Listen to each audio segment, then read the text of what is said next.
अस्सलाम वालेकुम रहमतुल्लाहि व बरकातहू। एक उस दुश्मन इस्लाम जो मुसलमानों को गाली दे रहा था, हज़रत खालिद बिन वलीद रज़ियल्लाहु तआला अन्हु की बरकत से मैंने उस हरामजादे को मारा है। इंशाअल्लाह वो बचेगा नहीं, इंशाअल्लाह वो मरेगा। और यहाँ से फ्रांस तक, पूरी दुनिया तक ये गरीब नवाज के दर का कुत्ता पैगाम दे रहा है जिसने हुजूर के खिलाफ बात की है।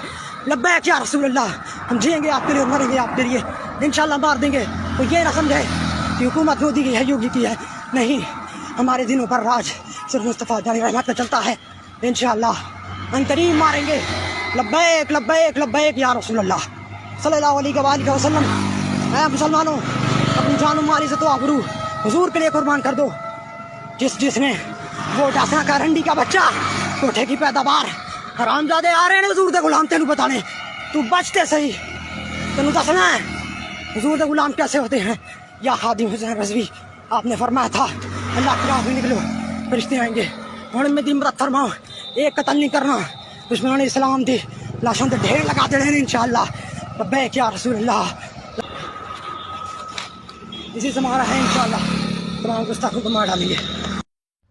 जो वीडियो आप देख रहे हैं वो पाकिस्तान या अफगानिस्तान का नहीं, किंतु उत्तर प्रदेश के प्रयागराज का है, जहां पर बीटेक इंजीनियरिंग का student Lareb Hashmi bus conductor Harikesh Vishwakarma की गर्दन काटने के बाद यह वीडियो बना रहा है। आप देखिए किस तरीके से वो निर्भयता पूर्वक वीडियो में कबूल कर रहा है कि मैंने इस्लाम के नाम पर उसकी गर्दन काट दिया और वो बचेगा नहीं।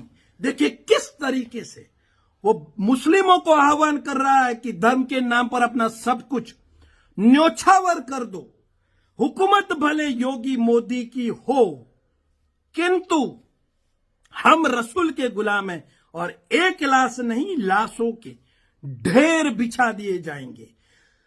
बात कुछ ऐसी थी कि लारेब हाशमी का बस के कंडक्टर हरिकेश विश्वकर्मा के साथ कुछ सामान्य कहा सुनी हो जाती है। और देखिए कि बीटेक इंजीनियरिंग के स्टूडेंट के पास लैपटॉप होना चाहिए, अच्छी पेन होनी चाहिए, बुक्स होनी चाहिए, लेकिन बुक्स और लैपटॉप की जगह इसके पास हथियार है और इस हथियार से वो हरिकेश विश्वकर्मा का गला काटा है। बचाने वाले साथी कंडक्टर को भी वो घायल कर देता है। साथी स्टूडेंट चिल्लाते हैं बस में और बस खून से सन जाती है। जब पुलिस इस जिहादी को पकड़ने जाती है तो यह जिहादी पुलिस से भी डरे बिना पुलिस के ऊपर भी हमला कर देता है। आप सोचिए, ऐसे दृश्य देखकर लगता है कि भारत में संविधान नहीं लेकिन शरीयत लागू हो चुका है। कभी धर्म के नाम पर राजस्थान के कन्हैयालाल की गर्दन काटी जाती है तो कभी उत्तर प्रदेश में धर्म के नाम पर कमलेश तिवारी की गर्दन काटी जाती है तो कभी गुजरात में किशन भरवाड़ को धर्म के नाम पर मार दिया जाता है।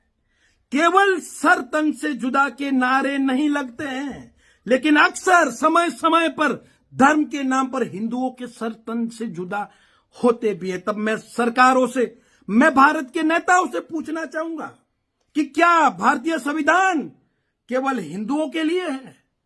क्या इन जिहादियों के लिए अब आपने शरीयत लागू कर दिया है देश में कि बिना कायदे से डरे हुए ये कभी भी धर्म के नाम पर किसी का भी गला काट देंगे?